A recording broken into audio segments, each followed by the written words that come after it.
do I keep on running away?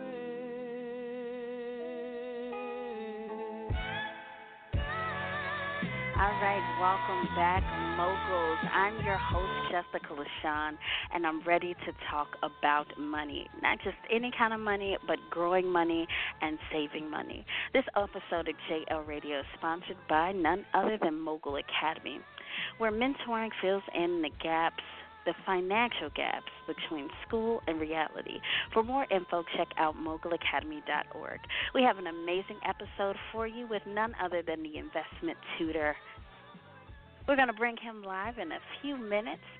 I was on LinkedIn when I saw a post titled, "Don't Live Rich and Die Poor." That title alone just blew my mind, and I was so curious to see what it was about. Just the title, "Don't Live Rich and Die Poor." This is by the Investment Tutor, so I'm going to read it for you real quick, and then we're going to bring him live. It says, Sean Carter, Jay-Z, returned from a long retirement with an album that went platinum in less than a week. While it's easy to assume this album is only about him cheating on Beyonce, you'd be mistaken. The 444 album also highlights the lack of financial literacy amongst minorities, many of whom have never been exposed to investing or wealth building. Generational wealth is the key. My parents didn't have ish, so the shift started with me, says JC. Every time I listen to that song on the album, I learn something new about personal financing as it relates to Black America. Yes, I know the words in his songs are pretty explicit, but they do get to the point. Jay-Z took a subtle jab at people who tend to show off on social media. Y'all on the gram holding money to your ear, that's a disconnect. We don't call that money over here.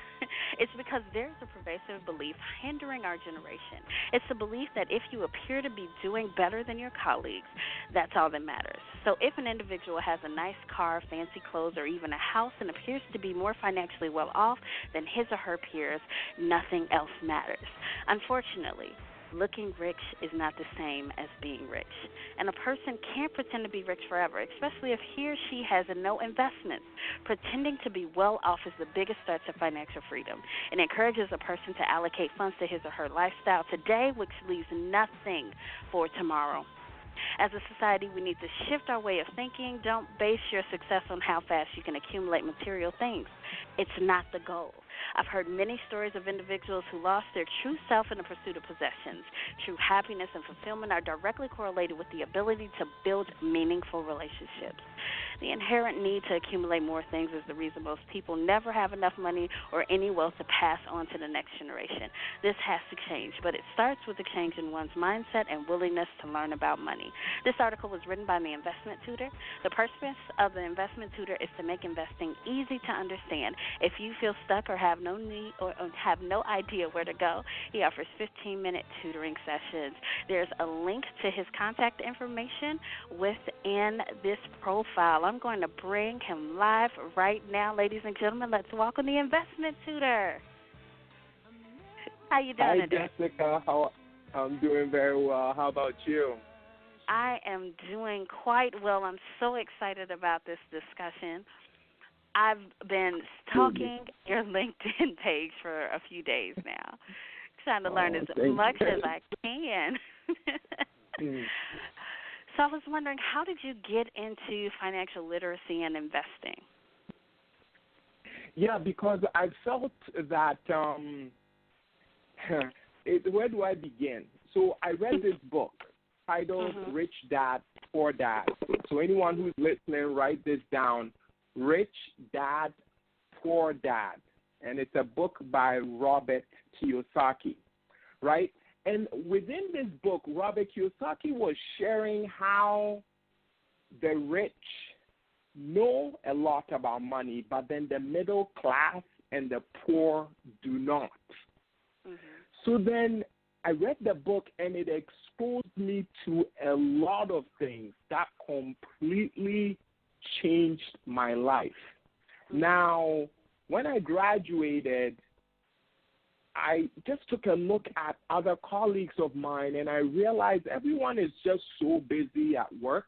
No one takes the time to learn about one of the most important things, which is how to manage our money so that there's enough left, right, to be able to continue to live comfortably if we do decide to stop working at some point in the future, which is everyone's hope and dream, right? Definitely. Yes. So, yes, that was what led to just me educating our generation about money and investing.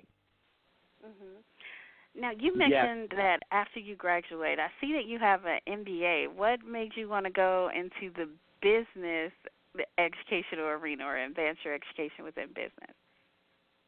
Because when you think of an MBA, I like to shatter glass ceilings, let's say that. And at a certain point in an organization, if it comes up that they want to promote you and they're like, well, you know, he or she is not qualified, well, that takes that conversation off the table, right?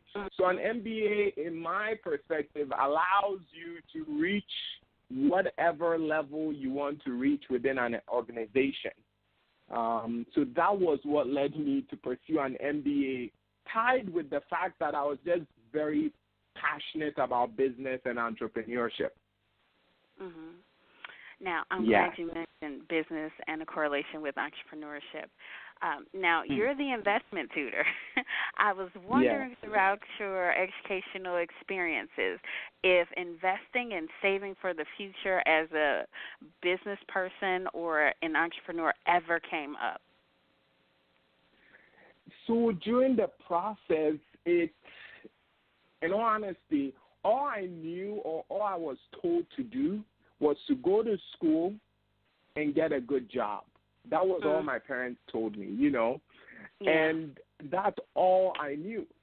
So then becoming an entrepreneur, building a business, saving for a business, none of that was, I didn't even see it as something that I could attain, right? Yeah. But then fast forward right now after, you know, the books that I've read, after just being exposed to what is possible, I mean, the sky is the limit. And yes, the wonderful thing about business nowadays is, I mean, most of the businesses, depending on what you do, you don't even need a lot of capital to start, in all honesty. It just depends on what you end up doing. But the internet has allowed so many businesses to be able to start without that much capital. Okay. Yeah. So the way we got connected was through your post on LinkedIn. I keep shouting out LinkedIn. For anyone that's ever wondering how you can get quality content, I'm sure you can attest to this. LinkedIn is the source. Your blog, Don't Live Rich, Poor, that was based off of Jay-Z's new album. Can you tell me what really moved you about the album that led you to share with your audience about it via your post? Oh my gosh. I mean, I was just blown away. I had that album on repeat for pretty much about 5 days, and it was the only thing I listened to, okay? And, you know, I'm just hearing certain sentences, you know, certain lines with the songs, and I'm like, this isn't only about Beyonce. You know, we know what he did wasn't good, and, you know, he was upfront about it. But this isn't only about Beyonce. He actually touches on key things that really are impacting, you know, minorities or Black America. And if people don't really realize, they will overlook that. A couple of the things that he talked about, number one is financial literacy. He gives so many examples of that, and I'll touch on it shortly. Another thing that he talks about, too, is pretty much like Black America supporting itself, which he kind of gives references to this through his through Tidal, which is the the streaming business that he owns, right? He's talking about how different artists are signing record deals with, like, you know, Apple and, you know, Spotify and all of that. but then, he has title. It's something that he created for that industry, but then people are, the industry is kind of shunning him, and he doesn't understand why people don't want to, kind of keep the money, if I should say, within Black America. It's just interesting. So he goes into so many different, he talks about so many different things, but it was that financial literacy piece which really, really caught my attention. Definitely. Yeah. I felt the same way, too. And so when I read your post, it really resonated with me because as someone that's just getting into financial literacy and studying diligently every day so that I could do better, it's really, really important. Anything in particular that you want to touch on in regards to that piece with financial literacy? Yes. I mean, when we listen to his track, Story of OJ, okay, one of the first things that Jay-Z says is financial freedom, our only hope, right? I edited the words to say, don't live rich and die broke. That is powerful. Financial freedom is our only hope. Like, the word only means there is nothing else. Nothing. Yeah. Financial freedom is our only hope. What that means is that for an individual who does not understand how to manage their money, there is no hope. And, we need to understand that America is set up in a way that if you don't find a way to be good with money, life is really miserable. I mean, we look at all of, what's going on. I'm not being political, but we look at what's going on, and it just seems like, there are bills that are being passed through or terminated or cut or what. And if you don't have the monetary means, right, the financial means to be able to, let's say, afford health care or to be able to take care of your family, and if you are dependent on the system, oh, my gosh, it's just not a pleasant time, right? So financial freedom, our only hope. Don't live rich and die broke. That assumption that, hey, if I can go to this party and, and wear my red bottoms, my friends are going to, know that, oh, my gosh, this girl has money. That mentality is what keeps our generation broke. Because it's like you're just living for now, showing off that you're doing so well. But are you really? Like, are you really? And what is sad is that, I teach about investing, and what most people don't realize is that even if a person starts investing, Jessica, just $50 a month, $50 a month. Let's say they start at age 20. By age, let's say 65, if they know and understand what they are doing, and they are able to get around a 13% return on average, which is not uncommon if you are, financially literate, a person can end up getting about $1.2, $1.3 million. So now, Jessica, let me ask you, what individual cannot afford to invest $50 a month, even if they are making minimum wage? See, why aren't everyone can afford it? So why aren't we taught this? Why aren't we taught something that is our only hope? That is another thing that really gets me fired up. I want to bring this information to our generation for them to realize that investing is not a scary thing that, you feel like it's unattainable, right? It's something that does not even need that much money. I mean, $50 a month, $100 a month here and there, and you can set yourself up for a really, really good life. Yeah, so that's kind of what led to me writing that article, just to expose the fact that, forget about looking rich. Like, forget about it. There's nothing wrong with it, right? We all like to look good. There's nothing wrong with it. But while you're looking good, be investing. Don't just look good, right? Live rich and then die broke. Sure, live rich if you want to, if it makes you happy, but be investing as well.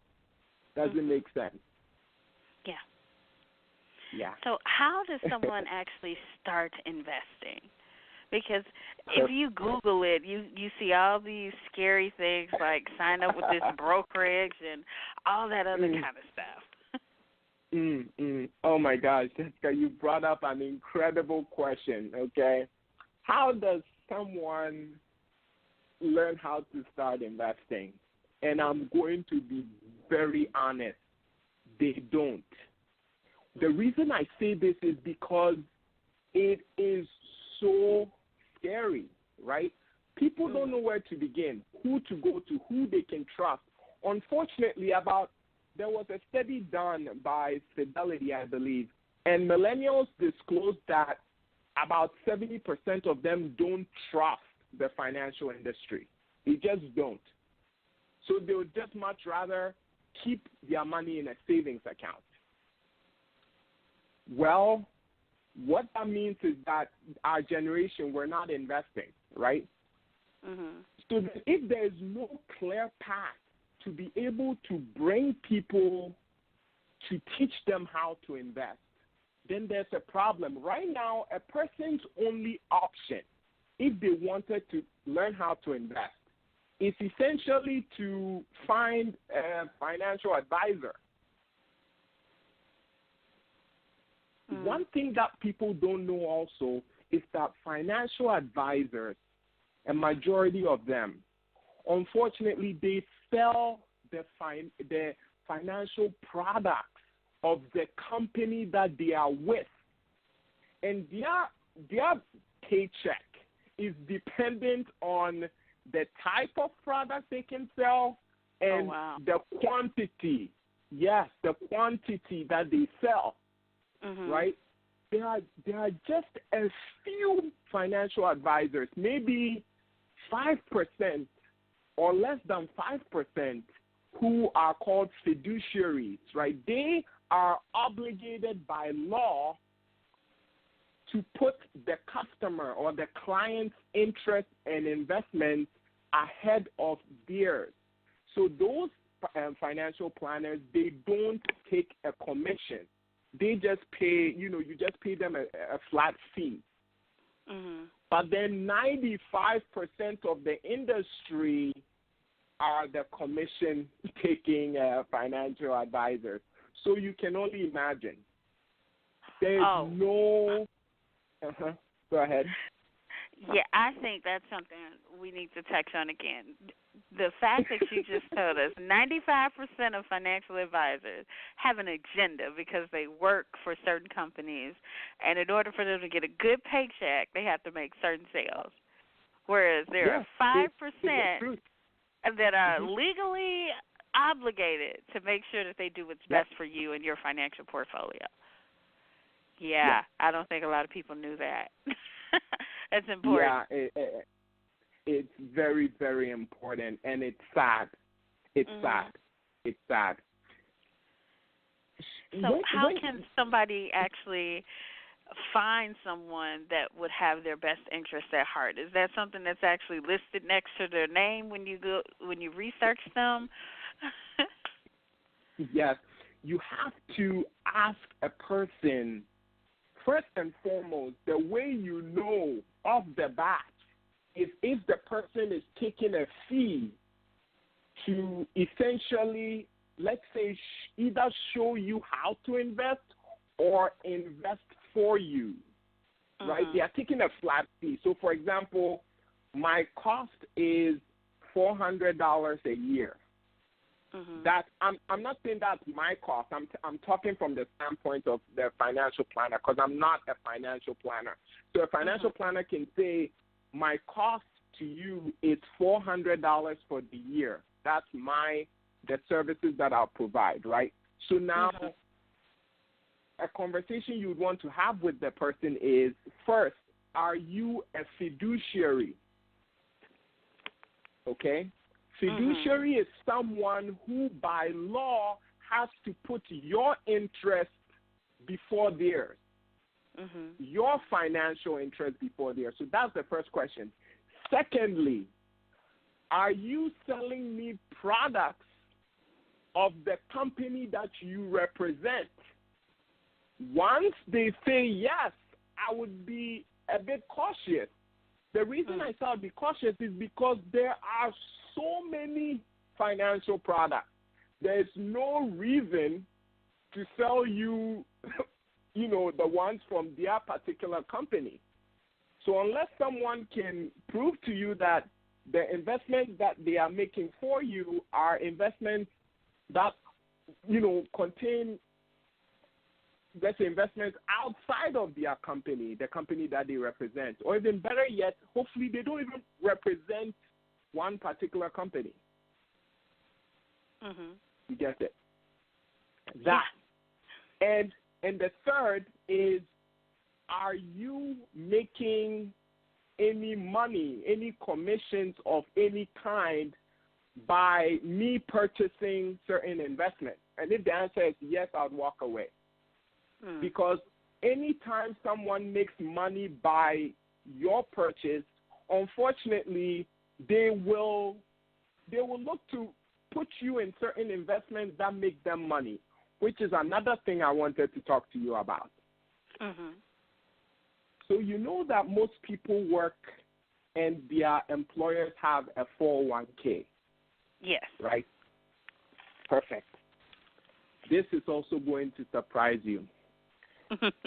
90% of people have no idea where their money is going or what investments their money is being put into within their 401k. People just select a contribution amount and that's it. They don't know where their money is going. 90% of people. I talk to people on a daily basis and I ask them, so what are you invested in within your 401k? And they look at me with a blank stare. They have no clue. Jessica, the reality is you employees assume that because the 401k is being offered by their company, that it is their company that is managing the retirement account. This is false. Your company does not manage the 401k. Your company outsources it because your company is not a financial company. So it outsources that responsibility to a Wall Street financial company. And if I can ask you a simple question, if you hand money over to Wall Street, are you expecting them to use the money in a way that's going to make you more money? Or are they going to use it in a way that's going to make them more money? Yep, the latter. Make them more money. Exactly. So 90% of people who invest through their 401ks, which you should invest through your 401k. You just need to know where your money is going. But 90% of people who don't know where their money is going, unfortunately, their money is going into high fee investments, mainly mutual funds. When you hear the term mutual fund, just know that you are paying extremely high fees. And those investments can take away over 50% of your entire retirement over your lifetime. So over 35 years and more, if, let's say, you were supposed to accumulate $1 million, you'd only get to keep about 500,000. Oh, wow. Yeah, it's so sad. I don't like those numbers. Yes, and it's unfortunate. Mutual funds are really expensive because you have to pay their portfolio manager, the person who is managing the portfolio, and that person needs to pay the financial advisors that go out to sell the product. That's why it's so expensive. But then, you think that they'd sit you down as an employee and say, hey, we're going to teach you about how we're helping you to invest with the 401k to ensure that you live a great life. But, no, it's never a priority. I know. Back in the day, companies used to offer pensions, right?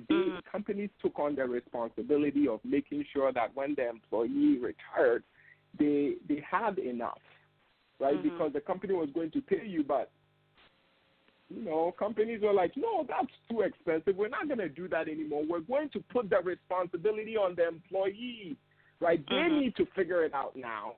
And we're just going to add a little match, right? We're going to match their contribution. But now it is on them. So if that person does not understand or know how to invest, they are at a disadvantage. Yeah. Everyone listening, this is JL Radio. We're talking with the Investment Tutor. So many things I've learned already. I already have a page of notes. So we talked about a little bit about the power of investing. Now, my next question is, how soon should someone start investing? And, I mean, this someone's going to be listening and it's going to be like, oh, of course he's going to say that, but right now. Right now. Actually, yesterday was the best time to have started investing. And it's funny, but I was saying this to someone today. You have two options when it comes to investing. You either start very early, but then you start early, but then you have a little money, meaning you don't have a lot of money. Maybe you have $50 a month. Maybe you have $100 a month, right? So you start really early, so around age 18 or 20 with a little bit of money. But the longer you wait, it becomes very expensive. So someone could start with just $50 when they are 18 and just keep paying $50 all of their life till they reach 60, and they would have over $1 million. But then let's say you wait till, what's that? I said that's good. It's very good. But let's say you wait till you are 30. Do you know how much you have to pay when you are 30? You have to now put in about, I'll say about $500 or $750 to match what the person who started at 20 with $50, you would need to do 500 if you are 30 to get the exact same amount by age 60. So waiting 10 years, waiting 10 years from, let's say, age 20 to 30, instead of doing $50 a month, you have to do $500 a month to get the exact same 1 million or more. But if you wait till you are 40, you have if you're starting at 40, you have to do $1,500 every month to get the same amount that the person who started at age 20 with $50 would get. Just to put it into perspective, the earlier you start, you don't need a lot of money. The longer you wait, you need to increase that amount. That's why I said, yesterday was the best time to have started investing. Yeah. With your example earlier of investing $50 a month at age 20, you mentioned that a 13% interest rate will be pretty darn good. how do you go about finding great interest rates? Oh, you've asked a splendid question. So I typically share this.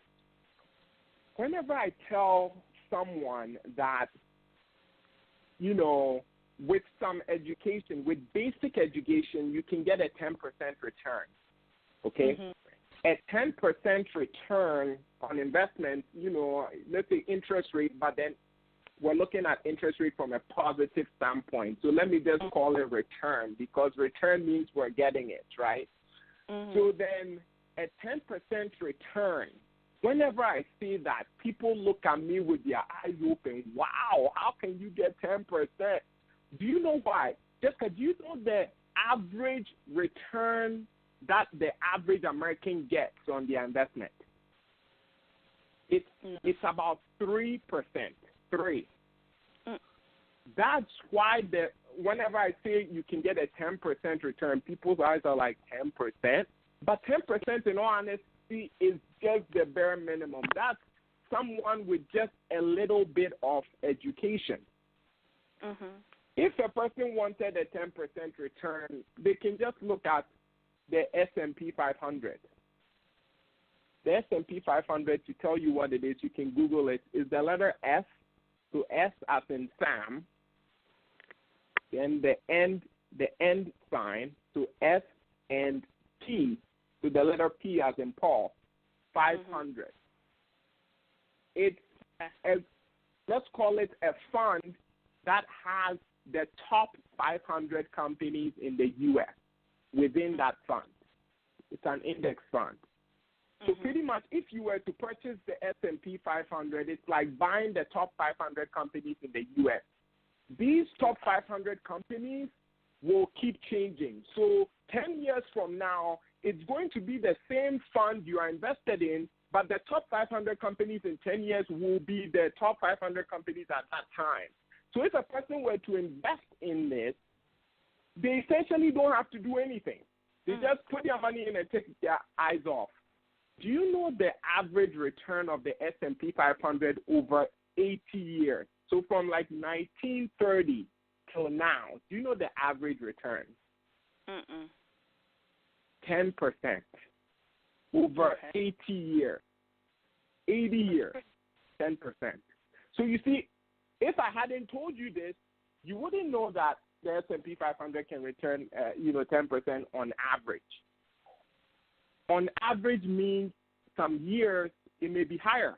So some years it may be up 15 or 20%. Maybe some years it's a bit down, right? So maybe it's just up 1%. Or another year it's lost 2%. Another year it's up 40%. But when you average it out on a yearly basis, the average ends up at around 10% gain year over year. Does it make sense? Yeah. So now to answer your question about a 13% return, a person can get that kind of return from either an ETF, exchange traded fund. I can talk more about that if you wanted, or a stock. That's where a person can get a 13% or more, depending on their, how much they really, the time they take to really understand their investment. Yeah.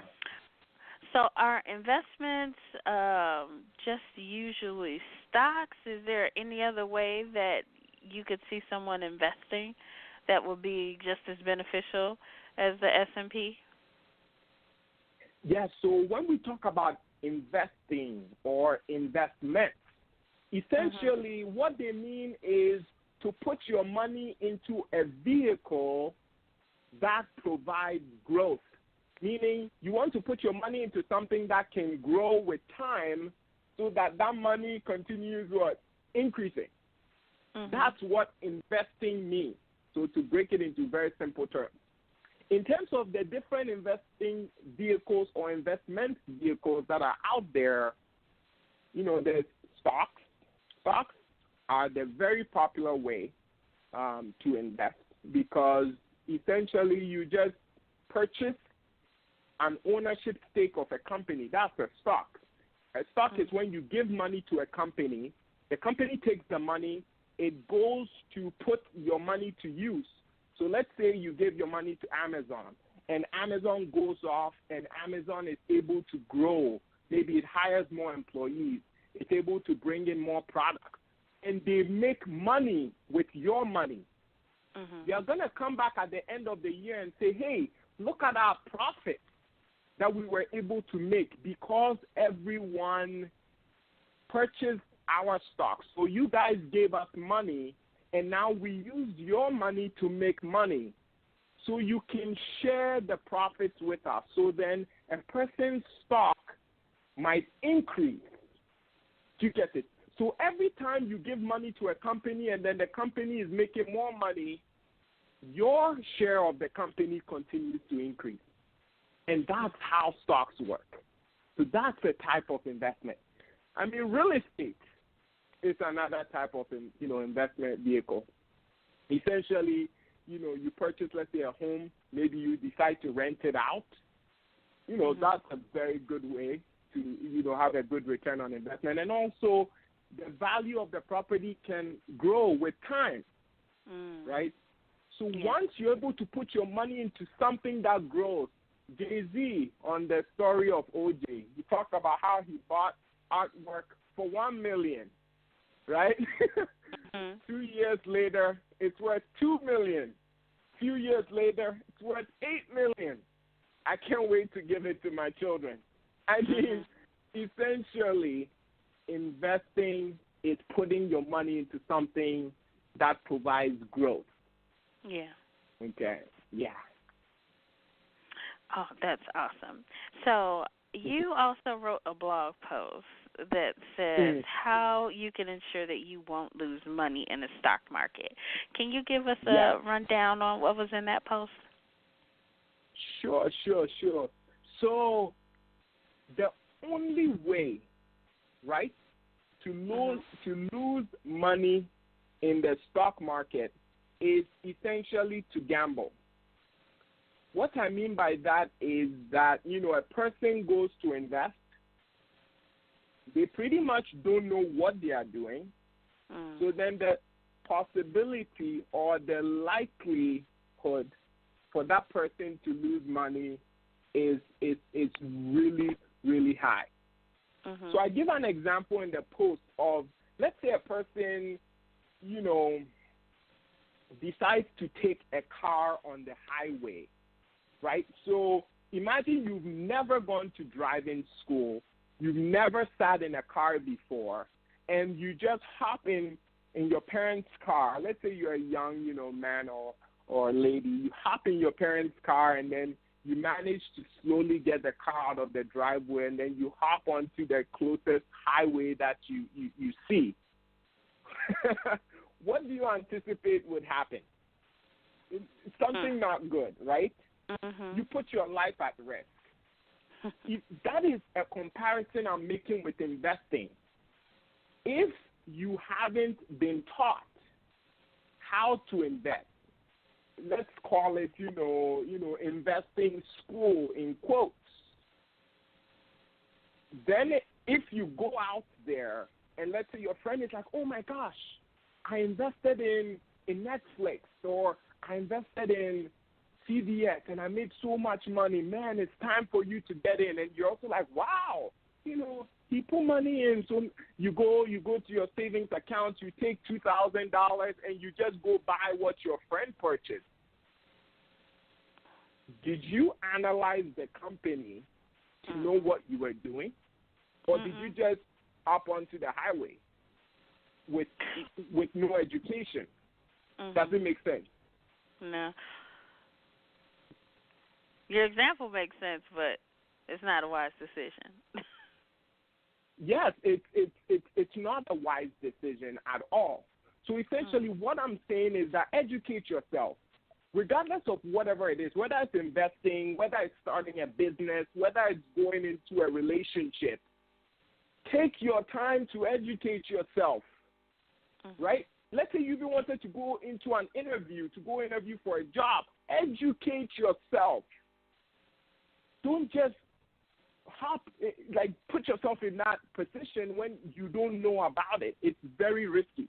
So what I'm saying is the way to not lose money in the stock market is you educate yourself. Like, for example, the individuals who are listening right now, they know that, for example, the S&P 500 has been returning a 10% return over 8 years, right? Mm-hmm. What is the likelihood, Jessica, that the top 500 companies in the U.S. will all go out of business? Oh, that'd be rare. Yes, it will be very rare. So essentially, when you put your money into the top 500 companies in the U.S., which I want to be upfront, it's not like I'm recommending people go invest in the S&P 500. There are so many investments, Jessica. There are so many. I mean, so many. There are funds which track the healthcare industry. There are funds which track the technology industry. There are funds which track, what's it called? There are funds which track the biomedical device industry, which currently is returning about close to 20%. It's been doing close to 20% for the past 10 years. There are so many funds. There are funds which track the software industry. That fund has also been doing about 15 to 17% for the past 10 years. There's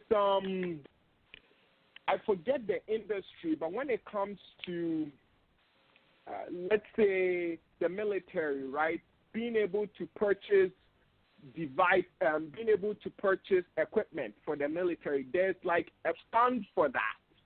That fund has been returning 20% for the past 10 years. Wow. Yeah, there are so many funds, but you need the education to be able to know where to look, how to invest in them, and to be able to understand what you're doing. Mhm. Yeah. Wow. Okay, I can learn so much from you. You offer consultations for anyone that would actually like to figure out a way to invest. How can you walk us through what that consultation would look like? Absolutely, and you call it a consultation. I call it a free investing session. Essentially, a person gets 30 minutes of my time. They don't have to become a member of the Investing Tutor. Absolutely not. They get 30 minutes of my time where I'm able to, in a one-on-one setting, so there's no one else on that call, I'm able to teach them about the basics of investing. What I mean by this is I'm able to teach them, what is investing. I'm able to teach them about the different investment vehicles that are out there. So if they want to learn more about 401ks, I speak about 401ks. I speak about exchange-traded funds, which were the funds I was talking about, the way to invest in the healthcare industry or the technology industry or the medical device industry. It's through ETFs, exchange-traded funds. They are the popular investment vehicle for our generation. They are essentially displacing mutual funds. Mutual funds, you have to pay a person. Exchange-traded funds, you are investing, but you are not paying anyone. So only 1% of the population know about ETFs. So I'm able to teach about it because I don't make a commission by you buying a good investment, right? So then I am glad to tell you about it. But a financial advisor might not, for the ones that are making a commission, they might not want to talk about ETFs because how would they make money off of it? They won't. You get it? So then ETFs, and then we also discuss about stocks. How do you invest in stock? Like investing in companies that you love and understand.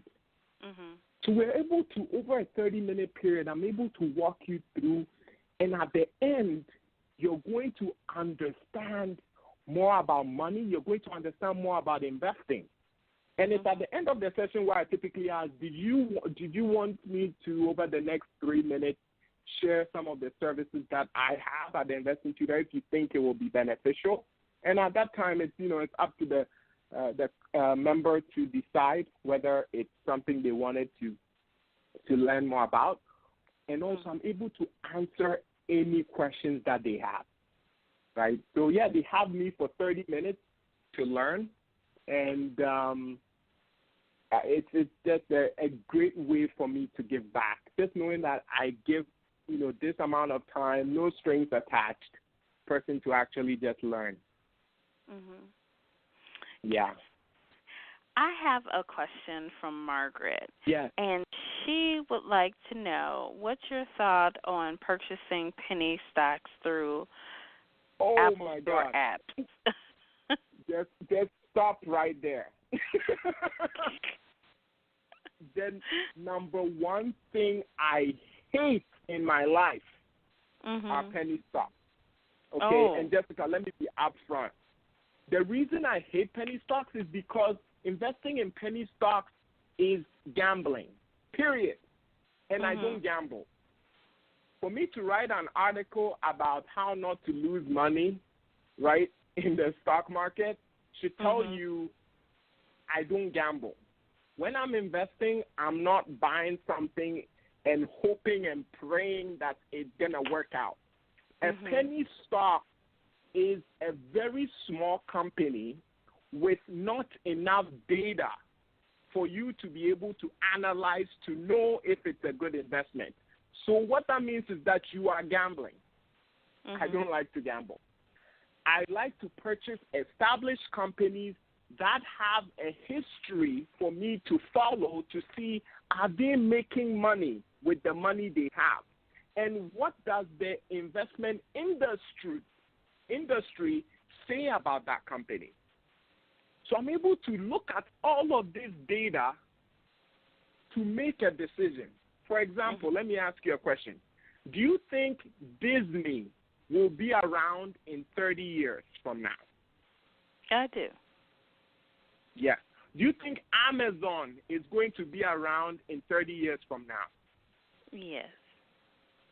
But let's say there's a small penny stock company that's selling stocks for 2 cents called Cinco. Let's mix up some random name. Cinco. And Cinco wants to become the next whatever. What is the likelihood that Cinco is going to be around in 30 years? You don't know. You don't know. So it's a gamble. Investing should not be a gamble. It should be calculated.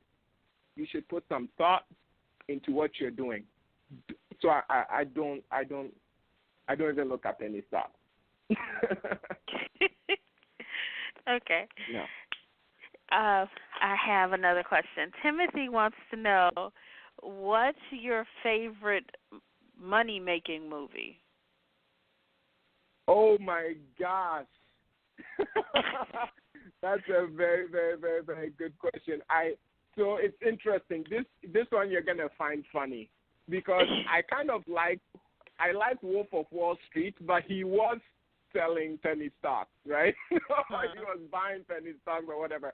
I love Wolf of Wall Street. It's a great movie, but don't take it the wrong way. I do not support penny stocks in any way, gambling, but it was a fun movie for me. Like, it's just fun to watch, and Leonardo DiCaprio is a great actor, so that's why. Okay.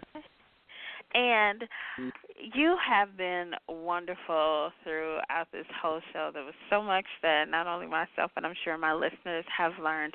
Again, we're speaking with the investment tutor. I can't believe that this has been like an hour. Oh, yeah, I know, right? It went by so fast. Wow. Yeah, where did the time go? So anything you want to mention to close us out? Sure. in closing, I just want to say that investing is not what it's cracked out to be. Like the financial industry makes investing seem difficult, right? And the reason why it appears so is because if it appears difficult to you, you give your money to them so that they can handle it. And when you don't know what's going on, they can do whatever they want, right? Yeah. Investing is not complicated. It's very, very, very simple, okay?